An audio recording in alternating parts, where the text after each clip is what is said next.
Horror कहानियां थी। खून की प्यास पार्ट 2। और उसके बाद वो जंगल एक बार फिर से सुमन की चीखों से गूंज उठा। लेकिन आज की रात सुमन की चीखों को सुनने वाला वहां पर कोई भी नहीं था। अगर वहां पर कोई मौजूद था तो बस हरिया, जो कि अब एक भेड़िए में बदल चुका था। सुमन के बालों को पकड़कर घसीटते हुए वो जंगल के बीचों बीच एक जगह पर ले जा रहा था। अगली सुबह गांव में। अरे भाई, पता नहीं क्या बात है, अपने गांव का हरिया किसान और उसकी पत्नी सुमन दोनों गायब हैं। दोनों का कोई अता पता नहीं। अरे कैसी बातें कर रहे हो भाई, ये कब हुआ है? अरे पूरे गांव में खबर फैली पड़ी है। कल रात को दोनों खेत की तरफ जा रहे थे, लेकिन लौटकर आए ही नहीं। तो हो सकता है अपने खेत पर होंगे। पूरा गांव ढूंढ कर आया है भाई। जानते हो क्या मिला वहां पर? क्या हुआ भाई? क्या मिला? बताओ हमें, क्या मिला? अरे हरिया की पत्नी सुमन के कपड़े पड़े हुए थे। शरीर का एक एक कपड़ा फटा हुआ झोपड़ी के बाहर पड़ा था, लेकिन दोनों पति पत्नी का कोई पता ठिकाना नहीं था। अरे भाई, लेकिन उसका जो दोस्त है ना रामू किसान, उससे पता करके आते हैं ना। अब तक तो दोनों साथ ही खेत पर जाया करते थे।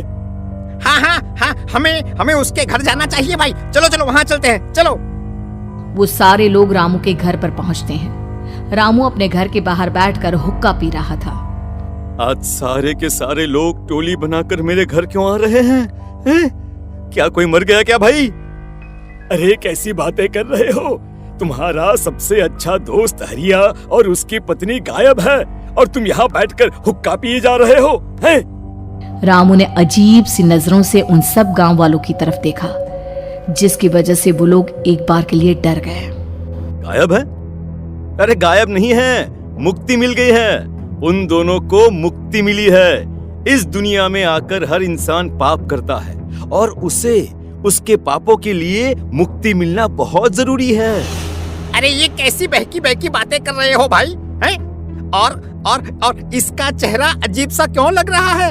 लगता है दोस्त के मरने का गम बैठ गया है। पागल हो गया है शायद ये पागल। ये बात सुनते ही रामू चीख कर जोर से चिल्लाते हुए कहता है, पागल मैं नहीं हूँ, पागल तुम सब हो। और ये शैतानी जंगल अब तुम में से किसी को नहीं छोड़ने वाला, सबको खा जाएगा। याद रखना मेरी बात। शैतानी जंगल? कैसा शैतानी जंगल? लगता है रामू पागल हो चुका है। हमें यहाँ से चलना चाहिए भाई। चलो। तभी रामू की पत्नी बाहर आती है। नहीं, आप लोग इनकी बात का बुरा मत मानिए। 2 दिन पहले हरिया के साथ खेत पर गए थे। जब से वहाँ से आए हैं तब से ऐसी ही बातें कर रहे हैं। भगवान जाने ऐसा क्या देख लिया उन्होंने, खेत में कुछ भी बड़बड़ाते रहते हैं। लेकिन गांव के लोगों ने कमला की कोई बात नहीं सुनी और वो सब वहां से चले गए।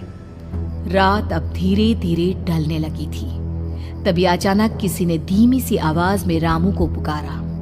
रामू, आ जाओ, मैं तुम्हारा इंतजार कर रहा हूँ। और सुनो, अपनी पत्नी को साथ लेकर आना, नहीं तो काम अधूरा रह जाएगा। ये आवाज सुनते ही रामू के चेहरे पर शैतानी मुस्कुराहट आ जाती है। वो धीमे कदमों से अपने घर के अंदर आता है। क्या हुआ? तबीयत ठीक है ना अब आपकी? मैं तुझे अपने साथ खेत पर ले जाने आया हूँ, चल। मैं तुम्हारे साथ कहीं नहीं जाने वाली। मुन्ना गहरी नींद में सो रहा है और उसे अकेला छोड़कर मैं तुम्हारे साथ खेत पर नहीं आ सकती। वैसे भी तुम्हारे उन खेतों में भगवान जाने कौन सा राक्षस घूम रहा है, मुझे तो डर लगता है। रामू गुस्से में दांत पीसता अपनी झोपड़ी से बाहर आ जाता है और कमला गहरी नींद में अपने बच्चे के साथ सो जाती है। तभी अचानक रात को रामू की झोपड़ी के ऊपर एक साया वही गाना गुनगुनाते हुए घूमने लगता है जो हरिया के मोबाइल में बजा करता था। मैं मौत हूँ, मौत जो पसरी है चारों ओर, जो आएगी कहीं से भी निगल जाएगी सबको। मैं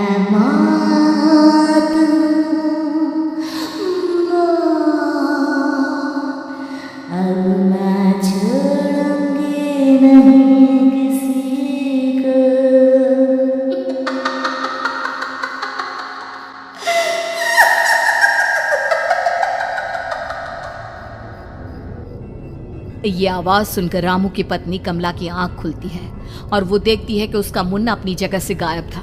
कमला चीखते हुए बाहर दौड़ कर आती है। वहां पर उसने देखा कि रामू ने अपने बच्चे को झोपड़ी के बाहर एक पेड़ से उल्टा लटकाया हुआ था और उसका बच्चा चीख चीख कर रो रहा था। वहीं दूसरी तरफ एक साया बच्चे के ठीक नीचे आग जलाकर उसके चारों तरफ हैवानों की तरफ नाच रहा था। छोड़ दो मेरे बच्चे को। अरे क्या कर रहे हो तुम? शर्म नहीं आती तुम्हें अपने ही बच्चे को इस तरह मौत के हवाले करते हुए? अपना बच्चा? किसने कहा ये मेरा बच्चा है? अरे ये तो उस रामू की औलाद है, इस गांव के किसान रामू की, और मेरी दुश्मनी इस गांव के हर इंसान के साथ है। क्या? कैसी बात कर रहे हो तुम? और ये औरत कौन है? ये मेरे बच्चे को खा जाएगी। तभी अचानक से उस साया ने एक बेहद खतरनाक दिखने वाली औरत का रूप ले लिया और उसकी आंखों से आग निकल रही थी। सही पहचाना तूने, मैं तेरे बच्चे को खा जाऊंगी। अगर तू अपनी इस हैवान पति रामू के साथ जंगल नहीं आई तो मैं तेरे बच्चे को खा जाऊंगी। लेकिन क्यों? आखिर क्या चाहती हो तुम मुझसे? मुझे जंगल क्यों ले जाना चाहती हो? औरत बुरी तरह से ठहाके मार मार कर जोर जोर से हंसने लगी और साथ में रामू भी। ये तो तुझे वहाँ चलने के बाद ही पता चलेगा ना। अगर तू नहीं आई तो थोड़ी देर में तेरा ये बच्चा आग में जलकर मर जाएगा। चल जल्दी। नहीं, मेरे बच्चे को छोड़ दो। तुम जहाँ कहोगे मैं तुम्हारे साथ चलने के लिए तैयार हूँ। और उसके बाद उस बच्चे को झोपड़ी में लिटाकर आगे आगे वो साया चल रहा था और उसके पीछे पीछे रामू अपनी पत्नी के बाल पकड़कर उसे घसीटते हुए जंगल की तरफ ले गया। जंगल में जाने के बाद, कितनी खूबसूरत हो तुम। आज की रात बस तुम और मैं एक दूसरे के साथ रहेंगे। मुझे तुमसे बहुत डर लग रहा है। तुम्हें क्या हो गया है? तुम तो बिल्कुल ठीक थे। वो होगा जो हमारे बीच होना चाहिए। तो आओ अपने आप को मेरे हवाले कर दो। कमला ने डर की वजह से अपनी दोनों आंखें कसकर बंद कर ली थी। रामू ने बुरी तरह से चीख कर कमला से कहा, आंखें खोलो अपनी और मेरी तरफ देखो। कमला ने जैसे ही अपनी आंखें खोली उसने देखा कि रामू एक खतरनाक खूनी हैवान में बदल चुका था। कौन हो तुम? जाने दो मुझे। क्या चाहते हो मुझसे? वही जो एक आदमी एक औरत से चाहता है। मैं तुम्हारा पति रामू नहीं, बल्कि इस जंगल का एक भेड़िया हूँ, और आज की रात तुम्हारे खून से अपनी प्यास बुझा जाऊं। और उसके बाद वो जंगल कमला की दर्दनाक चीखों से गूंज उठा। अगली सुबह कमला के कपड़े भी जंगल में उसी तरह पाए गए जैसे कि सुमन के पाए गए थे। इस घटना के बाद पूरे गांव में दहशत का माहौल था। अपने माँ बाप की मौत और गांव में हो रहे इस तरह की घटनाओं की खबर सुनकर किशन शहर से गांव लौट आया था। अपने माँ बाप की बेदर्द मौत की वजह से वो बहुत परेशान था। तभी अचानक उसे अपने घर में खाट के नीचे पड़ा हुआ वो मोबाइल फोन मिला जो उसने अपने पापा हरिया को गिफ्ट किया था। अरे कितने प्यार से पापा के लिए मोबाइल फोन लेकर आया था। इसे एक दिन भी काम में नहीं ले पाए। और आखिर कौन है जो गांव में इस तरह की हत्याएं कर रहा है? क्या है इन सब के पीछे? क्या है? मुझे पता करना ही होगा, वरना एक दिन पूरा का पूरा गांव खाली हो जाएगा। इस गांव में एक भी जिंदा इंसान नहीं बचेगा।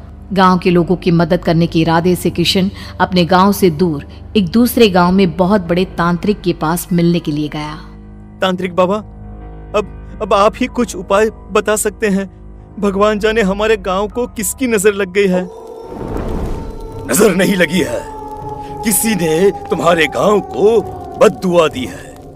किसी सताई हुई आत्मा का प्रकोप है और अब वो पूरे गांव में किसी को नहीं छोड़ेगी जब तक उसकी आत्मा को शांति नहीं मिल जाती।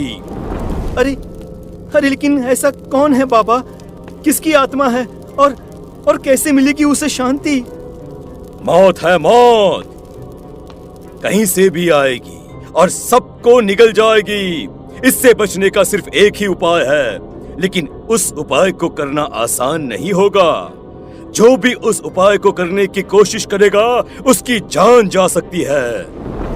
भले ही मेरी जान चली जाए, लेकिन मैं अपने गांव के लोगों की जान बचाने की पूरी कोशिश करूंगा बाबा।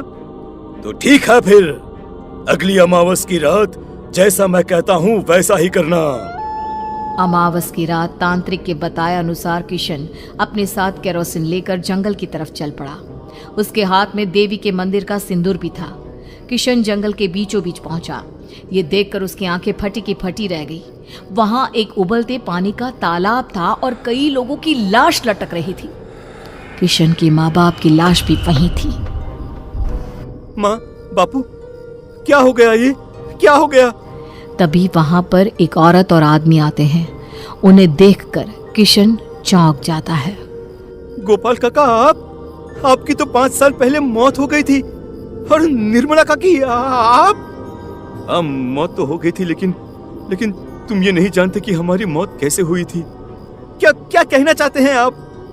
कुछ नहीं, बस ये जान लो कि अब इस गांव में कोई जिंदा नहीं बचेगा। लेकिन क्यों काकी? क्योंकि 5 साल पहले इन गांव वालों ने मुझे डायन बताकर पत्थर मार मार के मार डाला। मेरी कोई गलती नहीं थी। गांव का एक बच्चा क्या लापता हुआ, सारा इल्जाम मेरी पत्नी पे डाल दिया। और जब मैंने निर्मला की जान बचाने की कोशिश की तो मुझे भी मार डाला।